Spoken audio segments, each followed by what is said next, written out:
Hello हजुर, सबैलाई धेरै धेरै नमस्कार छ। म प्रकाश खेवाली, हजुरलाई थाहै छ। हजुर यो के हो चिन्नुहुन्छ? ल हेर्नुहोस् त, आछु काँडा छ त, घट्छ त यो तपाईँले धेरैले चिन्नुभएको छ, बुटो नचिने पनि हजुरले यसको फल धेरैले चिन्नुभएको छ। यो फल यो हजुरलाई थाहै छ।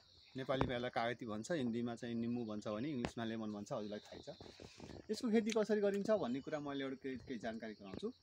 यसलाई सबभन्दा सुरुमा हामीले माटोमा 1 मिटरको खाल्टो खन्नुपर्छ।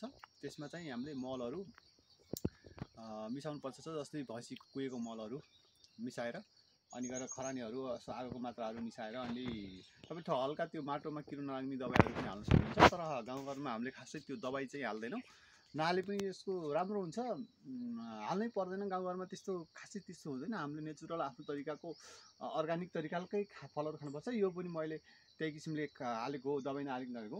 यसलाई सामान्य 1 मिटरको खाल्टोमा मलहरू हल्का खरानीहरू मिसाएर हालेर पछि त्यो अनि यसको ब्याडहरू हुन्छ सानो, त्यो रोप्नु पर्दछ।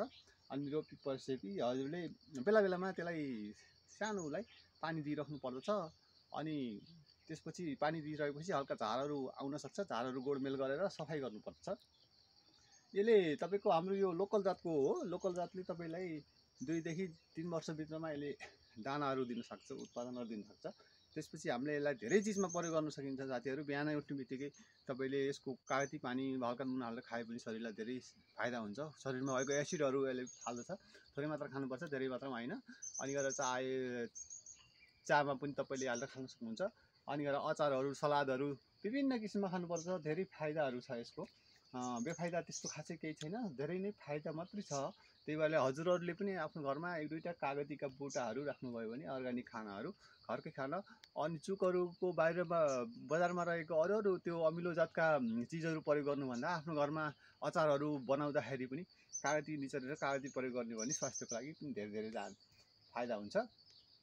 यति नै हो। ठिक छ, सबैले आफ्नो आफ्नो घरमा कागती लगाउनको लागि म अनुरोध गर्दछु। मेरो चाहिँ कमसेकम पनि 60 देखि 70वटा बुटाहरू छ अहिलेसम्म।